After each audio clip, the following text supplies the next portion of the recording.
Gue akan membahas 4 cara kalian itu pasti jadi kaya. Jadi lu tinggal buang semua financial advisor lu ke samping ya. Lu dengerin yang gue aja. Karena mereka belum kaya. Dan gue akan ajarin lu gimana caranya jadi kaya. Pertama ini paling sederhana menurut gue. Gue tuh gak suka membol bla bla bla.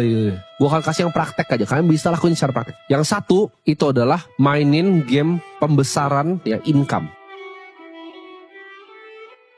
Karena yang paling kuat di hidup ini ya, paling nomor satu di hidup ini adalah income. Lupain semua yang pernah diajarin ke lu ya. Lu anggap ini gelas kosong, lu mulai baru. Income lu harus besar. Kenapa? Income adalah wealth creation paling powerful. Karena dengan income, savings rate ya, jumlah tabungan, jumlah energi yang lu simpan bisa lebih besar dibanding lu neken-neken pengeluaran. Tapi alangkah baik ya kalau kalian baru mulai nih main game ini ya, mau jadi kaya, gedein income-nya, kecilin juga pengeluarannya. Kalau pengeluaran masih lebih besar itu artinya ego lu ya. Ego lu terlalu gede. Itu lu bukan belajar sama gua, tapi lu belajar turunin ego lu. Untuk lu telan bahwa saya adalah orang miskin dan saya mau kaya. Gedein dulu nih income-nya. Gimana caranya? Banyak caranya. Tinggal satu caranya. Increase value lu. Apapun yang lu kerjain. Kalau lu kasih yang terbaik terus, orang akan lihat value lu dan lu dikasih income lebih. Apapun yang lu kerjain. Mau di bisnis, mau di pekerjaan, apapun itu. Ya, increase value lu. Increase value lu ke masyarakat kalau lu pebisnis. Kalau lu pekerja, increase value lu ke bisnisnya. Bisnisnya pasti lihat. Kalau lu lakukan sesuatu yang lebih, lu pasti di reward lebih. Ya, itu adalah hukum alam. Simple, tapi orang banyak gak ngerti. Perbesar dulu ya. Karena ini unlimited nih. Lu bisa 10 juta, bisa 20, bisa 1 miliar, bisa 10 miliar. Ada gak yang 100 miliar sebulan?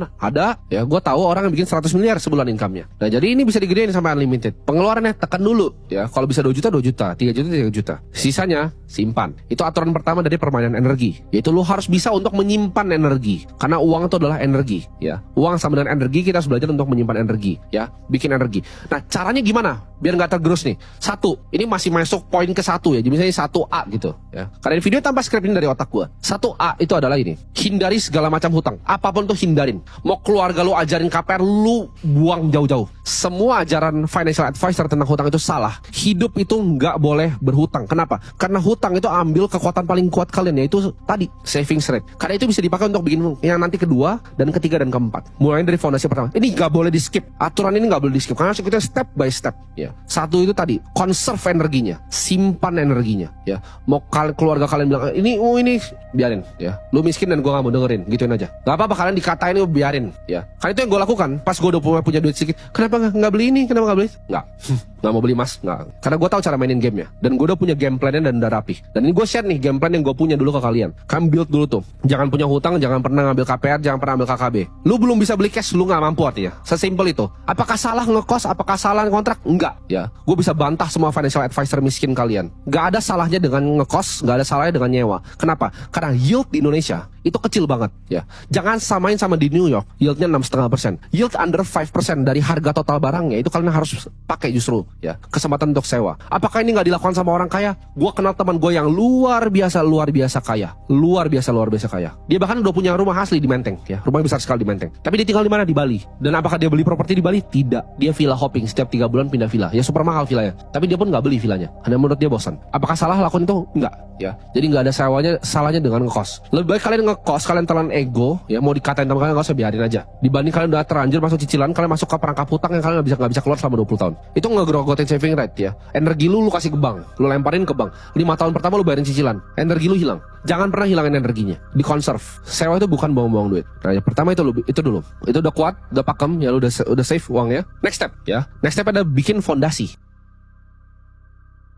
Nah, fondasi itu bukan rumah nih. Banyak yang salah nih. Begitu lu ntar lu di layoff, lu gak bisa bayar cicilan, rumahnya diambil. Itu bukan fondasi. Itu rumahnya milik bank. Lu perlu pilih negosiasinya sama orang atau negosiasinya sama bank. Nah, lu kira KPR itu rumah lu. Baca lagi kontrak lu. Baca yang detail kontraknya seperti apa. Kalau lu gak bayar, apa yang dia ambil? Dia ambil sama bank, dilelang ya. Teman-teman gua kerjanya ngambilin barang-barang lelang itu, terus kita jualin lagi ke orang. Kalian jangan mau dibodoh-bodohin sama sistem ini. Ditanemin dari kecil bahwa harus punya rumah. Kata siapa? Fondasi itu bukan rumah. Fondasi itu adalah energi, balik lagi.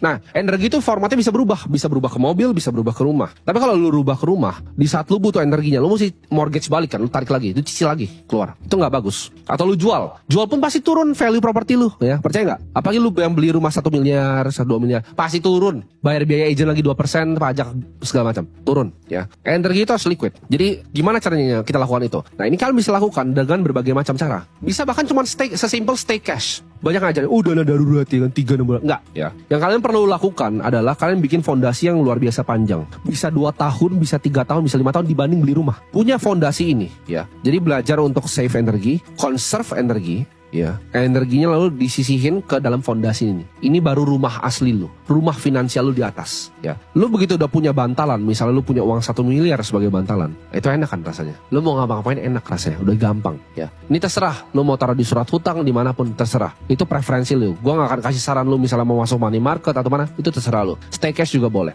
Tapi lu punya fondasi yang luar biasa kuat yang gak bisa digoyahkan. Lu ibaratnya di PHK pun lu bakal ketawa. Lu bisnis lu bangkrut lu bakal ketawa. Nah, fondasi ini udah punya, baru ke next step yaitu investasi.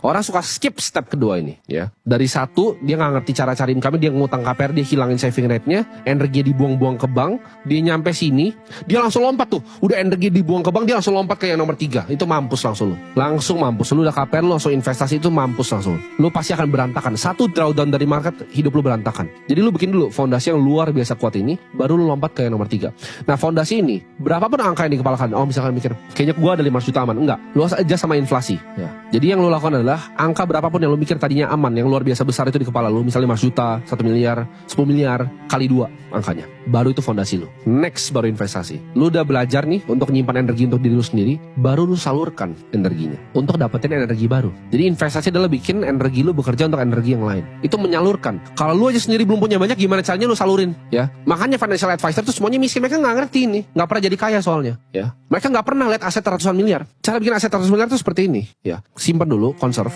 baru kan salurin. Nah, salurin ini penting banget. Penting banget untuk kalian lakukan apa? Yang namanya fokus. Fokus ke industri yang memang kalian pilih. Maksudnya apa? Sebelum kalian belajar untuk nyalurin, kalian pilih dulu kira-kira yang kalian tuh lebih natural kemana. Misalnya ke saham, ke properti, ke kripto, kemana. Kalau gue pribadi gue pilih kripto. Tapi kalian pilih satu bidang yang kalian akan dalamin seumur hidup kalian. Dan kalian master bener-bener bidangnya. Kalian salurin semuanya di satu bidang. Jadi ini agak sedikit kontroversial dan berbeda dengan yang diajarin financial advisor. Kita nggak perlu diversifikasi. Kenapa? Karena kita menyalurkan energi. Kita cari yang terbaik untuk bikin uang kita double. Karena kita udah punya fondasi tadi di tengah ya. Step ketiganya berinvestasi atau menyalurkan energi. Step 4 adalah kita fokus dalam menyalurkan energi.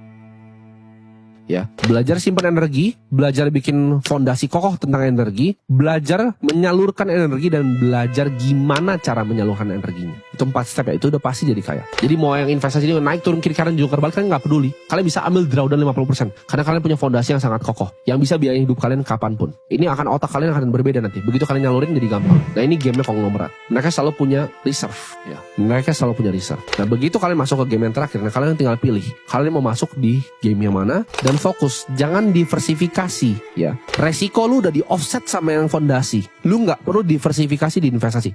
Selalu konsentrasi, hajar 1 atau 2 aset. Lu lihat nih misalnya lu orang properti. Oke, ini mall ini under value, hantem langsung hajar beli mall gitu ya. Nggak perlu beli rumah-rumah kecil-kecil kos-kosan banyak, nggak perlu. Itu game orang nggak punya duit. Lu lihat gedung murah hantem langsung ya. Lu lihat saham nih ya. Udah pada kayak supermarket 12 gitu karena mau diversifikasi risiko. Apa yang lu mau diversifikasi, lu nggak pernah bisa miskin, lu udah punya fondasi. Nggak perlu. Nyalurin itu hajar aja 1. Oke, lu lihat nih, potensi misalnya market syariah di Indonesia akan besar gitu. Bank syariah nggak ada yang besar di Indonesia, hajar langsung tembak 1 gitu. Oh, kripto nih, daripada gue pusing-pusing cari-cari, ada Bitcoin 1 yang naiknya kemana-mana, hajar 1 gitu. Itu baru ntar eksponensial duit kalian. Fondasi tetap aman, lu makan dari bunga setiap bulan, lalu ini terbang, udah, itu lu jadi triliuner, jadi kaya, ratusan miliar triliuner, jaminan itu. Simpel kan stepnya, nggak perlu ribet-ribet. 1 itu adalah conserve energi, 2 build fondasi energi, 3 belajar salurin energi, 4 fokus dalam salurin energi.